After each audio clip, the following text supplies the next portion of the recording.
네, 안녕하세요. 모군중학교 2학년 학생 및 학부모님들. 네, 저는 갈고리 학원에서 모군중학교 2학년 내신 담당하고 있는 김수빈 강사입니다.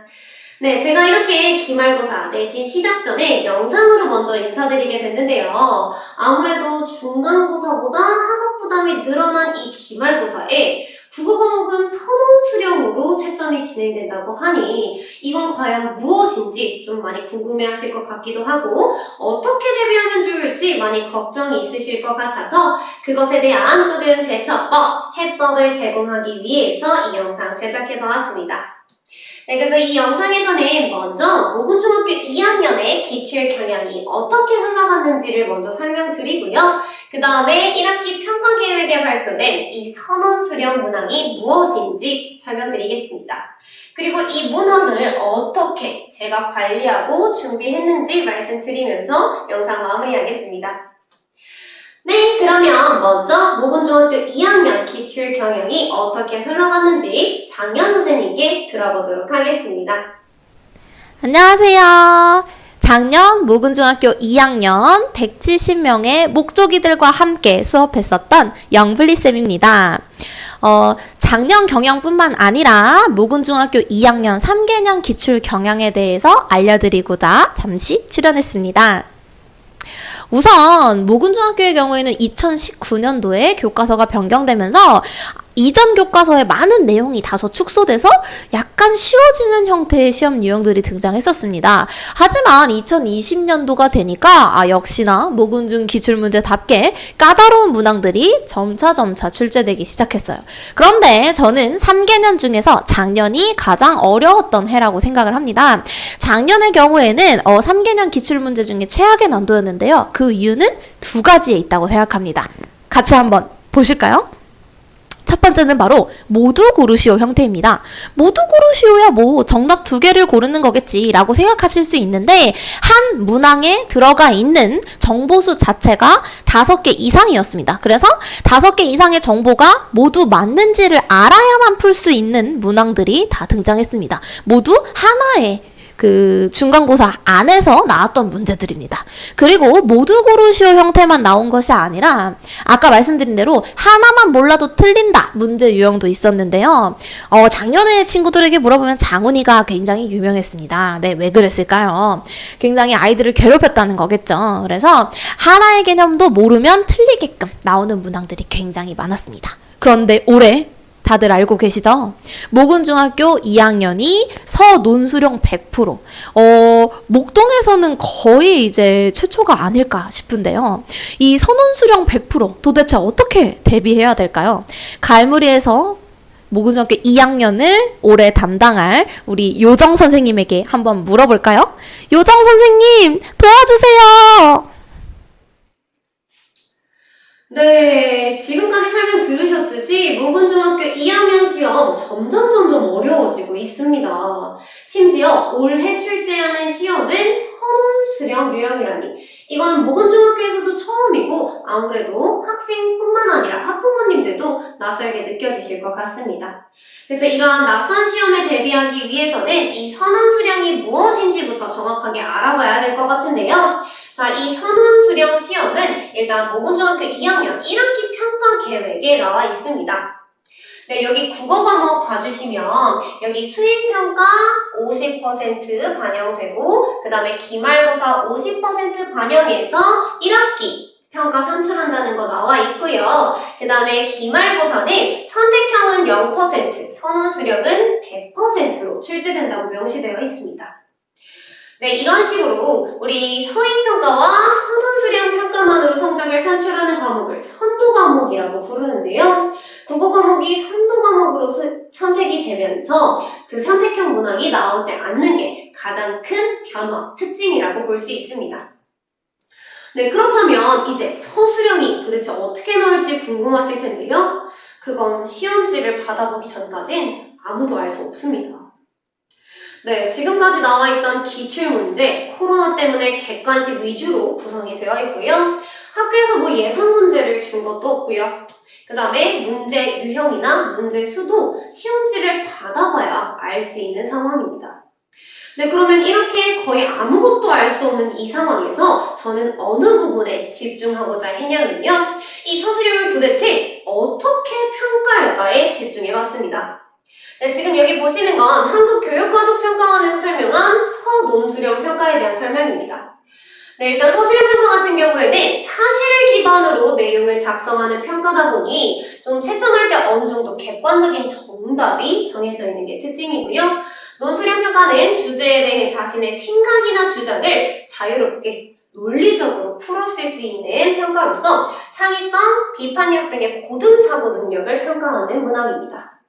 네, 이런 식으로 이 선논수령 평가는 기존의 객관식 평가와는 다르게 학생이 얼마나 심도 있게 이해했나를 평가할 수 있는 유형으로서 많이 연구되고 제공되어 온 평가 방식입니다. 네, 그렇다면 이렇게 좋은 평가 방식이 왜 목동권 학생과 학부모님들께 낯설게 느껴지는 걸까요? 네, 그건 바로 이 선원수령 평가가 가지고 있는 여러 가지 어려움, 문제점이 있기 때문인데요. 일단 중요한 부분 첫 번째, 바로 채점 자체에 대한 부담감이 존재한다는 점입니다. 아무래도 객관식 시험일 때는 OMR 마킹을 해서 기계가 채점하는 방식이었다면 선원수령을 채점하는 기계가 아직은 나와 있지 않은 상황이라 선생님들이 채점하셔야 합니다.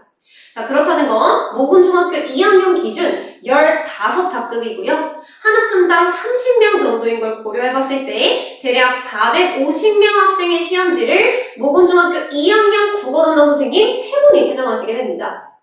그렇다는 건 한 분당 150명가량의 시험지를 채점해야 하니 부담감이 이만저만이 아닐 것으로 예측됩니다. 네, 그리고 두 번째 문제점인데요. 아무래도 서술형 평가는 객관식 평가에 비해서는 채점하는 사람에 따라 채점 결과가 다를 수 있다는 문제점. 심지어 채점하는 사람이 같은 사람이라고 하여도 상황이나 여건 등에 따라 채점 결과가 달라질 수 있다는 문제점이 발생합니다. 그렇기 때문에 이러한 문제점, 어려운 점을 바탕으로 이 모군중학교 선생님이 어떤 방식으로 출제할까에 대한 좀 방향성이 잡히기 시작했는데요. 제가 생각한 방향성은 크게 세 가지 있습니다. 먼저 선언수령의 형태라고 했기 때문에 학생에게 정답을 요구할 때 완성된 문장 형태로 서술할 것을 요구할 것입니다. 네, 그 다음에 두 번째, 아까 말씀드렸던 서술형과 논술형 중에 논술형 문제는 출제하기 어려워 보입니다. 아무래도 자유로운 사고, 창의적인 사고를 물어보는 문제를 내는 게 정말 좋은 취지이긴 하지만 그것에 대한 객관적인 평가 지표를 제시할 수 없기 때문에 객관성과 신뢰도를 조금 높이는 방향에서 정답이 있는 서술형 위주로 출제할 것으로 보이고요. 네, 그 다음에 채점의 부담을 줄이기 위해서 핵심 키워드가 있는지 없는지로 채점이 진행될 것으로 보입니다. 네, 그래서 저는 이렇게 세 가지 방향성을 바탕으로 어떻게 이 내신을 관리할 것이고 준비할 것인지 설명드리겠습니다. 네, 일단 이 포스터는 지금 갈무리학원 블로그에 들어가셔도 더 자세하게 한 번 더 보실 수 있는 내용이고요. 자, 모군중학교 2학년 내신 대비, 기말고사 내신 대비지만 저는 이 1학기 평가 계획이 발표된 직후부터 많이 고민하고 연구해 왔습니다. 모군중학교에서는 처음 시행하는 것이긴 하지만 갈무리에서는 처음 있는 일은 아닌데요. 아무래도 목동권에서는 100% 선언수령이 낯설긴 하지만 저희 갈무리 상관이 있는 마포 쪽 지역은 이미 선언수령 100%의 시험을 많이 시행하고 있습니다. 그래서 작년 선생님과 논의를 해서 선언수령 시험에서 중요한 포인트는 무엇인지 어떻게 학생들을 관리하면 좋을지에 대한 논의를 바탕으로 열심히 연구를 했고요. 그걸 내신 때부터 진행하기보다 이미 수능 정규를 듣고 있는 갈무리 중2 친구들에게 연습시키면 좋을 것 같다는 생각하에 제가 배운 내용을 서술형 문항으로 직접 출제하고 그 출제한 문항을 채점해보는 시간을 가졌습니다. 네, 그러면서 저도 이런 쪽으로 문제를 낼 수 있겠구나. 그리고 학생들이 이런 서술을 좀 어려워하는구나에 대한 정보를 얻을 수 있었고요. 그 정보를 바탕으로 그리고 모군중학교 기출문제를 바탕으로 그 다음에 학교 선생님 필기를 바탕으로 하는 이 모군중학교만의 자체 제작 자료 매주 나갈 예정입니다. 네, 그래서 이러한 자료를 바탕으로 제 수업의 포인트는 두 가지 정도로 말씀드릴 수 있을 것 같은데요. 서술형이기 때문에 어느 시험보다도 더 개념에 대한 온전한 이해가 필수적입니다.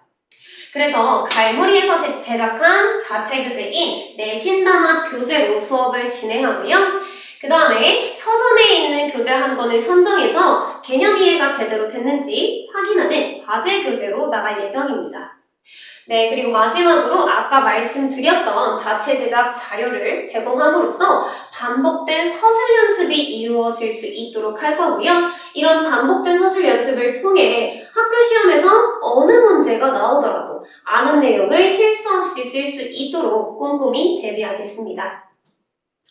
네, 그래서 모근중학교 2학년 내신 저희 5월 21일 토요일부터 진행이 됩니다.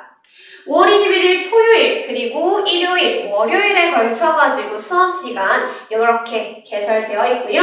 일주일에 한 번 3시간 수업이 진행이 될 예정입니다. 네, 그리고 이 3시간 동안 혹시 글쓰기다 보니까 개별적인 피드백이 조금 어려울 것 같아서 클리닉을 따로 불러서 월요일, 화요일, 금요일 이 해당 시간에 어떤 식으로 서술형을 쓰면 좋을지 그리고 학생 개별적으로 어려워하는 부분에 대한 피드백이 들어갈 예정입니다. 그래서 클리닉 같은 경우에는 여기에서 한 번만 올 수 있도록 구성해 놓지 않을 거고요. 여러 번 등원해도 좋으니까 학생들이 부족한 점 모두 채워갈 수 있도록 꼼꼼하게 챙기겠습니다. 네, 그래서 여기까지 해서 모근중학교 2학년 기말 내신 대비에 대한 전체적인 설명은 도와드렸습니다. 혹시 더 궁금한 점이 있으시다거나 수업 신청에 관련해서는 여기 위에 모근중학교 2학년 담당인 제 번호와 모근중 수업이 이루어지는 갈무리 2관 연락처 넣어두었습니다. 그래서 문의 남겨주시면 빠른 답변 도와드리도록 하겠습니다. 네, 모근중학교 2학년에서 1학기 때는 시험을 한 번 실시합니다. 이 한 번에 선택해주신 만큼 최고의 결과를 낼 수 있도록 누구보다 꼼꼼하고 열심히 준비했으니까요. 믿고 맡겨서 보내주시면 감사하겠습니다. 네, 지금까지 설명 도와드린 김수빈 강사였습니다. 5월 21일 개강날에 뵙겠습니다.